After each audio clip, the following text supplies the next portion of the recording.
Leader, Cathaoirleach, colleagues, yesterday afternoon here we had a debate on the issue of procurement of SAR. Most people who spoke here agreed there were questions to be answered and called on the Minister to answer those questions. The Minister was aware of the questions that I had asked since August. I asked them on the floor of this House yesterday because they needed to be asked on the floor. But the Minister was not coming in here surprised by me or anybody else. Now, colleagues, I say this to everybody. When we allow ministers to come before this House and provide answers which are vague or do not answer the questions that were asked, or leave themselves in a position where they are unable to say, I'm sorry, like most good teachers would say, I can't answer that question, but I will answer it tomorrow. We debase ourselves and the very parliaments we are elected to.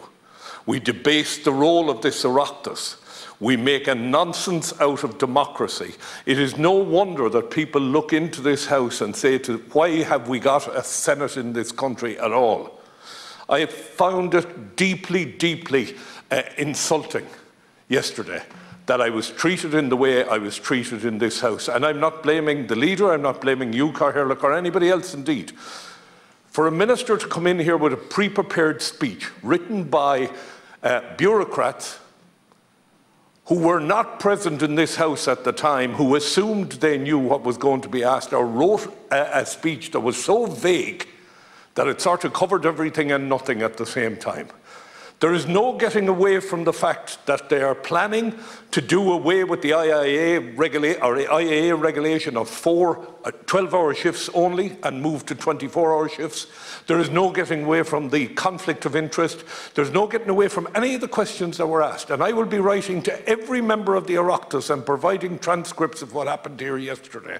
I will also be writing to the CPP of both houses. If we're going to continue to allow this House and the lower house to be treated in the way it was treated, and if we're going to allow committees be dismissed by senior civil servants, then we may all pack up our bags, go home and forget about it, because we're wasting our time. It is public money they're spending. It is the public interest we are here to protect. And I feel deeply insulted. And I have to thank everybody who spoke here yesterday, because nobody jumped up for joy and tore anybody apart. There was only one member of this House who did not agree with the need for questions. And that is perfectly his right. But at the end of the day, everybody said, look, just give us the answers to the questions. They've been asked for long enough. So I'll leave it at that. I do think that we need to look into ourselves. There needs to be a coming together of politicians in this House. It is so easy to have a crack at government for the hell of it.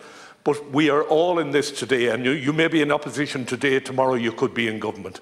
Just remember that. I think people should remember that, and we should all stand together when we see a cause worth standing for. Thank you.